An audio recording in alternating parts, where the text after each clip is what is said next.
Hello people, welcome back to my channel where we talk about faith, lifestyle. I also review books and magazines. My name is Fisaya. If you're new to my channel, thank you so much for stopping by. Don't forget to like, share this video, and also subscribe before you leave. If you're not new to my channel, thank you for your continued support. I am very grateful.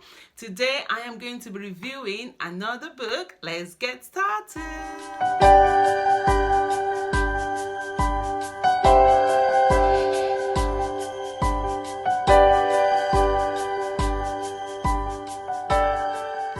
The book I am going to be reviewing is The Act of Marriage. I'm sure a lot of people have come across this book, and I am going to be talking about how I came across the book, and also how the book has been a blessing to me, and it's also highly recommended to anyone who is trying to get married,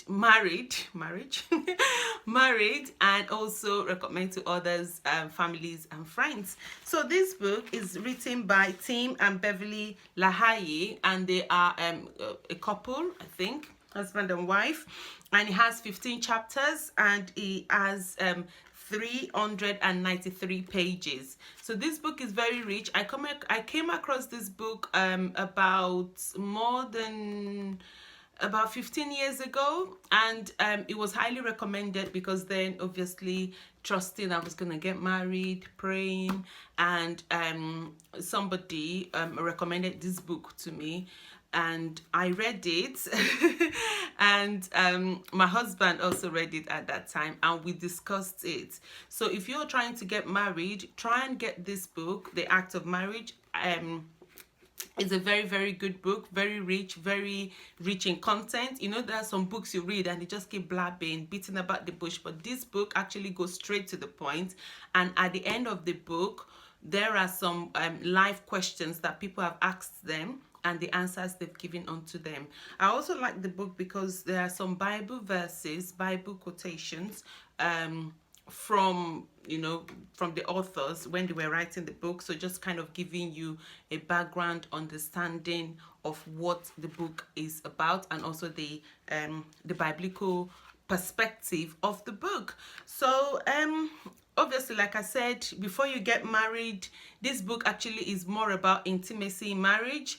And so it's just talking to you, or letting you understand how a man's body operates, or how it works, and how a female body also works, and what brings them together in intimacy. But before you get married, there are some things we need to think about, we need to talk about, and that is the things you need to develop. You need to talk about or develop your mental awareness, your mental capability or how mature you are mentally. So make sure you're not selfish, you're not unthankful, you're not hostile, you're not resentful, and you're not negative, you're not unforgiving. Because when you get to marriage, when you are coming together with somebody and you're becoming one, what happens is, if you don't deal with some of these things, they might become bigger.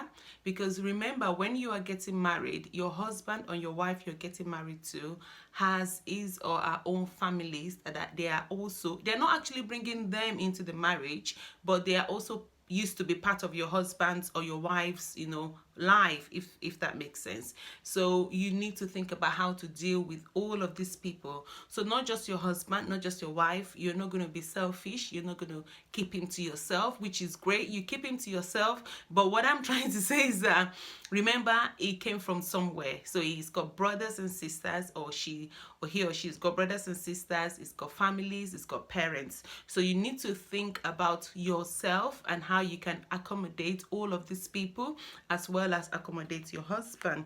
So your emotions, how do you deal with your emotional well-being?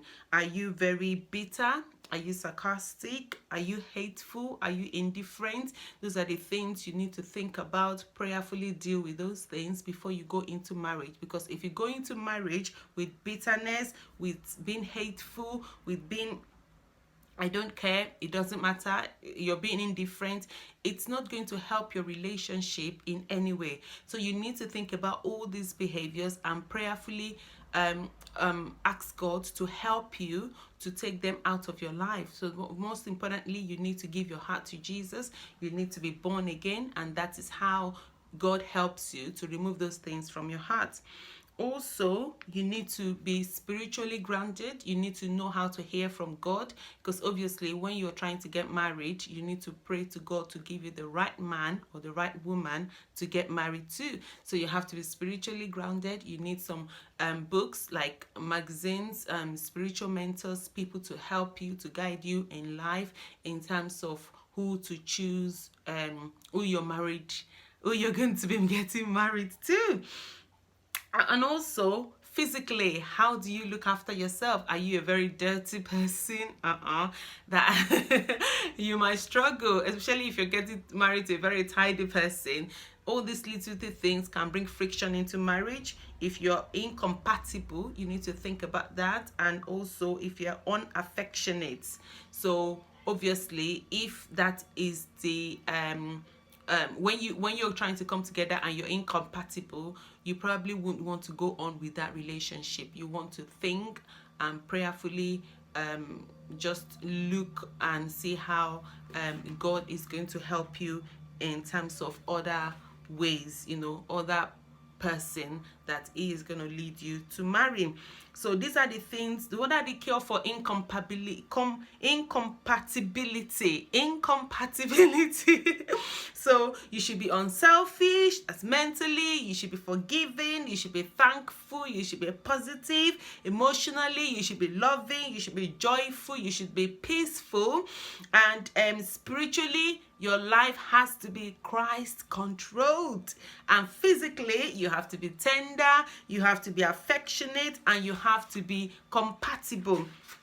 Also, this book also talks about the sanctity of intimacy. So, a lot of people have some kind of wrong notion about intimacy, or they even think human beings are animals, and that's why they are trying to introduce some methods of intimacy, like a woman having an intimacy with an animal, or all those sorts of things. They are not actually seeing a human being as being sacred, as being created by God, and God has a purpose and a special place for intimacy in marriage. We are not animals, we are not like dogs. We should treat these things with respect and the way God wants it to be done. We also need to think about how there's so many things that could affect relationship in marriage. There could be so many things, maybe infidelity. You might think about so many aspects that could affect marriage. But this book is actually very thorough. I'm not going to sit here and read everything to you. I'm going to put a link in the description box below. Go and get it for yourself and see what you can, how the book can help you. It talks about, I'm just going to read out some of the questions. Why does women use intimacy as a weapon? That's one of the questions that was dealt with there. Why do people shower or clean up after intimacy? There's so many things. There's so many things here. How do I cope with my husband's indifference to our intimacy life? It's just so many questions, that real life questions, real life situation. Is it wrong to have a woman? Is it wrong for a woman to have a stronger drive than a man? Is it wrong for the woman to make the first move when you're pregnant? Is it okay for me and my husband to have this intimacy again? It's just so many questions here that I think is going to be a blessing to you. Or maybe your menopause. Is it still okay to have intimacy with my husband? Is it still okay for me when I'm on my period? There are so many questions here that would go a long way to help you. So many things, so many questions, so many answers here. And the reason why I like it is because it's written from the biblical perspective, so you can also find some of these some of the answers given by the team and Beverly, you can find them rooted in the scriptures. So what you have to do, your communication, how you know, birth control, there is adultery, as we know, sometimes, not even sometimes, all the times, adultery affects relationship and how you can deal with it as a Christian. It also talks about counseling. Why do I need to seek counseling? Why do you think it's important to seek for help? There's so many things. Fornication, what it is and how does it affect relationship. So you just have to buy this book. Honestly, if you are seeking to get married, I know, you know, we do the getting down on one knee, you want to get married, you're excited, but beyond that, you need to talk about so many things, getting married and the life after that, so that you don't get surprises.